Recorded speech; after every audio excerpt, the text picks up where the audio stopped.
Welcome and thank you for tuning in. Eli Manning, a New York Giants legend, has announced his retirement with a press conference to be held on Friday.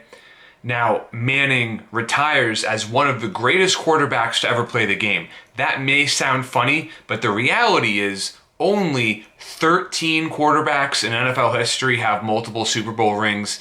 Eli's 2 wins are arguably the most impressive pair in the history of the NFL. After all, Eli Manning beat the greatest NFL team of all time, the 2007 New England Patriots that went undefeated up until that shocking Super Bowl loss. The bigger the moment, the bigger Eli played. I mean, that pass he threw to Mario Manningham in his second Super Bowl win, simply perfect, unbelievable, one of the greatest throws ever made, and Manning got it done year after year as best he could. Yes, he finishes his career with just as many wins as losses, but he threw for 366 touchdowns compared to 244 interceptions and had over 57,000 passing yards. That's 7th best all time in NFL history, to go along with his 4 Pro Bowl selections. So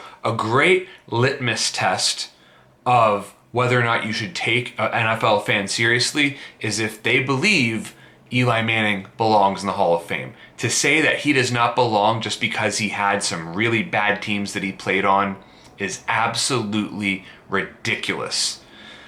The bar that was set for quarterbacks to get into the Hall of Fame was set very low by Joe Namath. We're talking about a quarterback who threw for 173 touchdowns and 220 interceptions, had a losing record in his career, and had only 27,000 passing yards. Yes, that was in a much more run-heavy era, but Joe Namath is only in the Hall of Fame because his defense backed up a silly guarantee that he made. So if Namath is in the Hall of Fame, you gotta put Eli Manning in the Hall of Fame. Simple as that.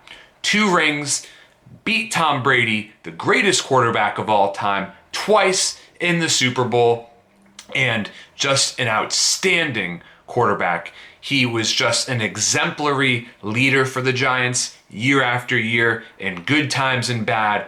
Eli stayed faithful. He understood that playing for another NFL team would damage his New York Giants legacy, and it's totally understandable that he does not want to finish his career as a backup. So after 16 years in the NFL, Eli called time.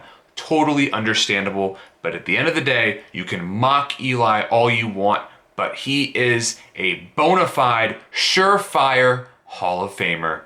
Thank you so much for tuning in, and please subscribe to my channel.